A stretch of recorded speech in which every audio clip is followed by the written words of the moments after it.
welcome to a little bit of slop. Well, I'm assuming you've read the title, and if you've watched my past hot takes video, I said that I'd be ranking special projects. I think it's turned into a bit of a hot topic, whether or not special projects are even worth it in the game. Now, I do think when the game released, special projects were a bit more attainable. Then they got nerfed into the ground, and it does kind of make sense, I guess, because thermonuclear weapons being thrown at each other by ICBMs in 1943 was a little bit too much. But I do think Paradox may have course corrected a little bit too much in the other direction. Now, a vast majority of the special projects you never really get a chance to play with, which is where my tier list extravaganza begins. First up, we're looking at the land warfare facility. Now, some of these we're going to get off the bat straight away. We won't have too much discussion about, like the flame tank. Flame tank, S tier. Very easy to get. You don't have to research pretty much anything at the start of the game. Everyone has this available, and it's really good and cheap. Same goes with the military engineering vehicles. S tier. Really helpful, not hard to get, and an absolute godsend for your units.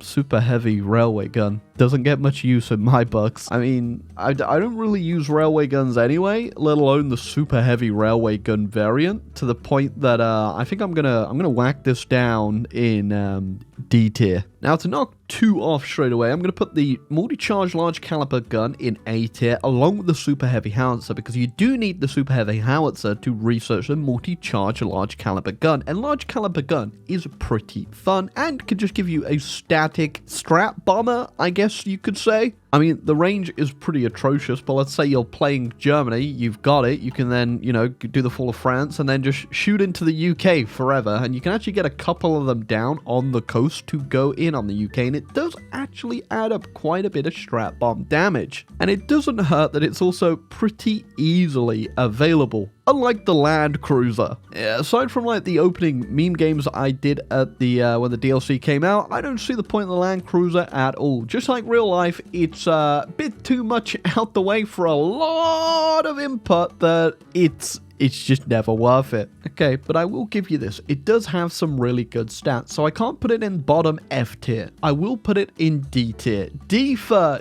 don't build it. Self-propelled heavy artillery isn't horrendous. It's not something I go out of my way to do, but sometimes I do put it in a tank, and it is very rare, but if you really want to get those major stats, it is pretty good. I don't think it's as good as the super heavy howitzer because it does lead to the large caliber gun, obviously, and you can upgrade these. These do actually have a little bit of tech to make them even better over here. But it is like two techs deep, essentially. You do have to get that super heavy howitzer, and then obviously you need to research it, and then you have to do this. But they do have use, so I will put them in B tier. Not as good as A tier normal super heavy howitzer. And lastly, rounding out our land warfare facility is a stronghold network. Now, whilst I don't use these too much, they are pretty easy for you to get. You just need to go ahead and get yourself the tech for the better first tech in basic fortifications, and you get it. And they do come with some pretty damn good buffs if you're playing a defensive nation. So I do think it's considerable to get them. I haven't gone out of my way to do it in a long time because I don't play a lot of defensive nations, at least not at the moment, but I can see the positive of it. It's good. It has use, that's what I should say.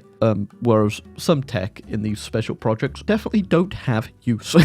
So I think I'm inclined to put this up in A tier. I definitely need to use it more, but for what it is, how cheap it is, and it's not horrendous to build if you're playing a good defensive nation. If you were, really scared as the French, you could put one down pretty easily. Which is why A tier. Alright, well, the F tier was invented for the the Naval Research Facility. Now, we're not going to go into too much depth here on a lot of these. Cruiser submarine, S tier. Absolutely amazing to get. Super easy and available for pretty much every nation at the start of the game. Fleet submarine used to be S tier, but now you actually need to get, I think, the Naval Submarine level 3 to unlock it. A tier. Still good. Not out of the way completely, but also the cruiser submarine just, it takes all the purpose out of it.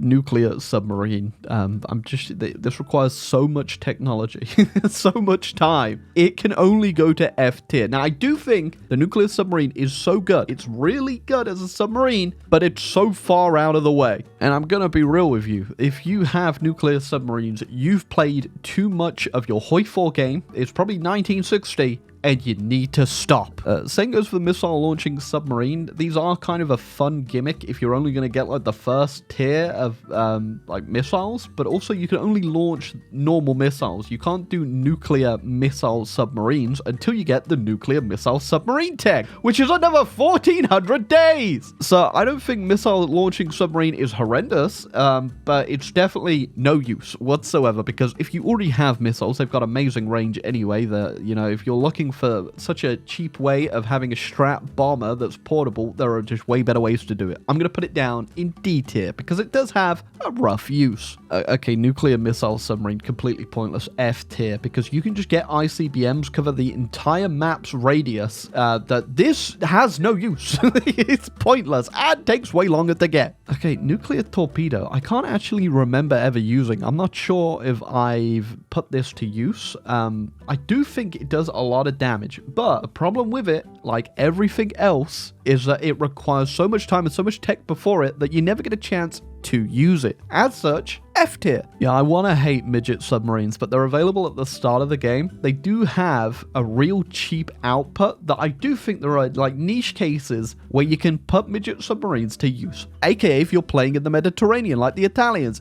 And if you are playing the Italians, you could really pump them out and actually do a lot of convoy raiding. The only downside to the midget submarine is its absolutely horrendous range. But like I said, if you have so much of the Mediterranean under your control like Italy does, and you have a good basis for getting extra range, they're pretty good for a real cheap submarine. But you could also just go ahead and just get the cruiser submarine, and they're just a little bit more expensive and way more useful. But after using the midget submarine for the first time, I'm going to put it in C tier. It doesn't deserve D tier, alright? It doesn't. It doesn't. Here we go. Here's some A tiers right here. Air independent propulsion, A tier. Anechoic tiles, A tier. In fact, no, I think I might put anechoic tiles up to S tier, because it's essentially a better version of the snorkel that you can get at the start of the game, funnily enough. And if you really want to like min-max your submarines to get them even better, the air independent propulsion is a really good engine, and on top of that, it does come with upgrades, so you can get your submarines to pretty much, as close down to zero visibility as possible with these bad boys. Okay, don't worry, we've got a couple stinkers coming up. Torpedo cruiser, again, really easy to get. I don't think it's horrendous. There are better things to build, but if you want to use them, they have use. So I'm going to put them in C tier. Super heavy battleship, D tier. Modern battleship, F tier. Modern carrier, F tier. Now, the only reason Super Heavy Battleship is higher is because it's pretty, within reach at the start of the game. The Modern Battleship, first off, battleships, no use in HOI4 in the slightest. Modern Carrier, so far away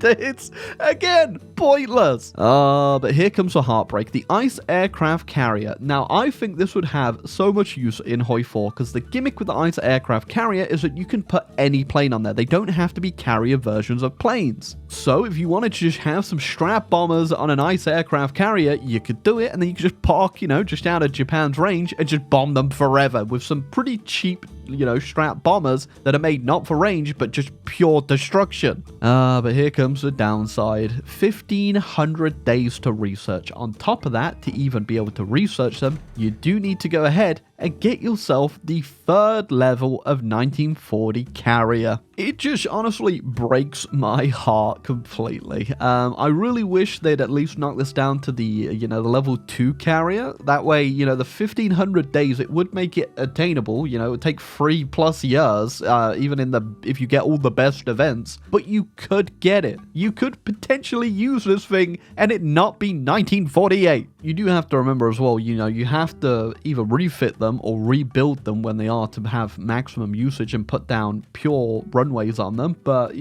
I do, it breaks my heart. I'm going to put it down in like high D tier, but if they just changed it a little bit, this could be up with like B tier, I reckon. Underway replenishment. I mean, I never use the doctrine that you can actually use it in. To use underway replenishment, I think you need to be in fleet and being, or maybe base strike can do it as well, but but if you don't know what underway replenishment is, it just makes it so your navy has way more range. I can see the use of it, I just don't have any use for it. It does come obviously with that 40% increased range, which is really good, especially if you're struggling just to get that little bit of range. So I can see where it's useful, and it's really easy to get at the start of the game. So I am going to go ahead and put it in C tier. C tier for the simple fact I've never used it in this entire time the DLC's been out. I've never found a use for it because there's just so many better ways to get range. All right, got ourselves another S tier, proximity fuse. If you don't know and you haven't used proximity fuses, just ignore the fact what everything it says right there. The best use for proximity fuse is it unlocks a artillery tech over here, which gives you way more soft attack on your artillery. It's based. So your support artillery, so just, you know, artillery you have in your support company is an extra 10%, and then a 20% soft attack overall from your inline artillery. It's just insane for a tech that is just available from the start of the game, and the only thing you have to go down is obviously your AA line. I mean, it also comes with the obvious bonus of increasing your static anti-air damage as well, which, sure, that's a bonus, but the real prize is this right here, and it's definitely worth getting, especially if you really want a soft attack max. So I'm definitely putting this S tier. Okay, we're gonna power through these ones because obviously nuclear reactors super easy to get. I put them in A tier, not S tier. Commercial reactors, you know, they're pretty good, but I never really find I need them, especially in single player. B tier. Nuclear engines, F tier. Never use them, no need to use them. Nuclear fission bomb project, A tier. I won't put it as S tier, but it is super easy to get. Thermonuclear bomb, S tier. The pure destructive power of the thermonuclear bomb this is one of the things in HOI4 that just unmatched in their power. Being able to just wipe out everything, an entire state, and destroy whatever units are in there, insane. Definitely deserves its name as a thermonuclear bomb. And now we also have nuclear warheads. I'm going to put these in S tier as well. I don't think you're going to use nukes the majority of your game. I'll be real. They are really fun to use, and they do have a lot of use, especially if you are in a real grindy late game scenario. But you can get like thermonuclear bombs and like nuclear warheads by like 44, maybe 45 at a push. Yeah, I do think like the thermonuclear bomb and nuclear warheads should go in S tier. Nuclear bombs as well, they're pretty available, but you know, these right here are the devastating combination because of what comes in the air tree next. And here we have a whole bunch of stinkers. Okay, now just to cap up what we were saying about the nuke research there, ballistic missiles, you know, B tier, they're not very useful, you never use them, but medium range ballistic missiles, oh boy, as soon as you get that, you are game, especially because this goes in with the nuclear warheads one, and you can just start using like ballistic missiles that can't be intercepted, so your nukes have like a 90% chance of always hitting. Now obviously medium range ballistic missiles, hard to get, not impossible to get. You can get them at least by 1945, so they do have use in a normal HOI4 game for the most part, especially if you're going for achievements in your late game and you really need to just wipe out the competition. Medium range ballistic missiles as on their own aren't very useful, but combined with the nuclear warheads, S tier. Now, I'm going to say that, you know, ICBMs, they're pretty good, but again, it's just another 450 days after you get medium-range ballistic missiles, and you need to have nuclear warheads to even get them in the first place. That they are A tier, but I don't think they have as much of an impact as the medium-range ballistic missiles, because you could already be nuking people, and the range aren't horrendous on the medium ranges. The ICBM, by the time you get them, sure, you could destroy the entire world from the middle of Europe, but I've already destroyed it by the time they're around. So yeah, ICBM, they're not horrendous. They're definitely A tier. Vasserful project, I never use them. Surface-to-air missiles, so I can't even tell you. I'm just going to put them down in D tier. D for didn't try them. You know, everyone was hoping that with this, you know, tech research, you know, reworking the DLC, that they'd somehow make the Comet useful.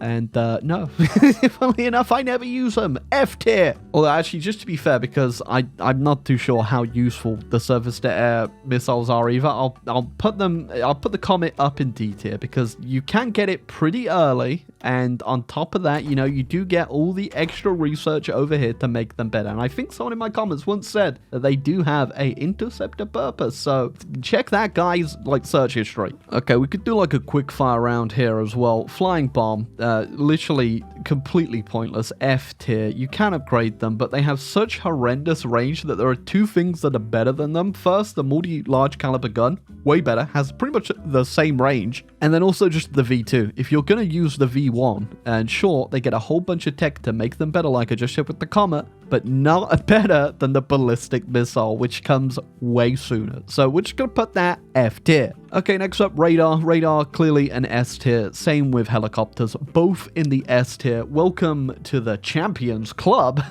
No filming in the toilets. Supersonic jet. Now, again, this is a real late game addition. It is really good. Like, the supersonic jet is really, really good. Don't get me wrong, but I don't think it's as good as realistically, you know, it can be, because it is such a late game technology that I think it just gets completely outmatched. The AI, I guess if you're playing multiplayer, it's a really late multiplayer game, sure, this could have a lot of use, but for me personally, supersonic jet, it finds a very rare niche, and there are so many like planes beforehand. Like, if you just go ahead and get the modern fighter, which you get from the jet engines and stuff, it's so like, why do I need an extra plane after this? I'll be real. Yeah, I don't think it needs to be used most of the time. It is really good though. I will say like the stats are really good on it, but it does not meet the criteria of being used a lot. So we're going to put it in B tier. Axial jet engines though, S tier. Really easy to get and just an amazing engine which unlocks the modern fighter jet, which is way more useful than the supersonic one. You know, axial jet engines, like if they're in S tier, jet engines themselves have to be in S tier as well, because they're even easier to get. The only thing you need for the axial jet engines is obviously the jet engines, but once you have engine freeze and you can research jet engines, you could be good just with these for the rest of the game, and like a tier 3 fighter plane, which is insane and just incredibly easy to get. So S tier, 100%. Mothership, airship, these things have insane destruction ability, and they're not 100% out of the way to get. They're not as good as the supersonic jet airframe, and the only annoyance for the mothership aircraft is the fact I think you can only put them down in like 10 stacks or something. Yeah, but they are obviously very expensive to build. They have insane range, insane stats on them. They are really, really good, but it's such a niche thing to use. So I'm going to put them in... We'll put them in B tier, okay? B tier. Oh man, America Bomber. You know what? We'll put this in C tier, just straight up. It's not horrendous to get, and it is kind of fun, but the research time on it is so bad. Like, it is a stretch to get the America Bomber. But the reason I'm putting it down in C tier and not D tier, which realistically it should be if you're playing any nation other than Germany, is that if you get down to the America Bomber, you do get that intercontinental bomber research speed of 20%. And, you know, it is a decent enough bomber with absolutely insane range, and I can't see a use for it. It's just, you know what, it's in D tier. And our last two additions right here, the bouncing bomb, I've never ever used. It only has a use for the damn bombing raid, and I'm going to put that down in F tier, because I've never done a damn bombing raid in ever. And the Earth Shaker bomb, I do think these are supposed to be really good, but I never use them. So I'm going to put it in D tier, but this could actually be an S tier. I've just never bothered using them. Again, I could be wrong here, but I do think they're really good to put on CAS, but CAS is so powerful without them that I can't imagine it's that much more of a benefit to put the Earthshaker bomb on. I could be wrong. I've never used them, you know, but I think someone did say that. I could be wrong though, completely, but yeah, we're just gonna put them in D tier because I didn't use them. But yeah, that's my tier list. I mean, I think everything I've said obviously is not an objective opinion. Some people will obviously, you know, have much more use for these techs. Like, I don't use a super heavy railway gun, but, you know, people in multiplayer, they're probably like, yeah, this thing slaps, yo. I mean, some of them I could definitely question you if you argue for. I just don't see why anyone's building the modern battleship or the modern carrier. But I will defend my corner that the ISA aircraft carrier could just be so much better with just a small little tweak. But sadly, I don't think anyone's listening to me at Paradox. But yeah, what do you think? I'm actually very interested in your guys' opinions, especially because I want to know what you use. Like, what are your go-tos in a campaign for you? Because obviously we all have ones that we have to do, like the radar, jet engines, stuff like that you get every single game. But what are the ones you go out of your way to do because they're so much fun? Hey, but that was a little bit of slop. I hope you have a very controversial time in the comments defending your point on why the modern carrier and the comet are the best thing in the game. And I'm going to be down there throwing the punches myself. So I'll catch you on the next one, hey? Bye.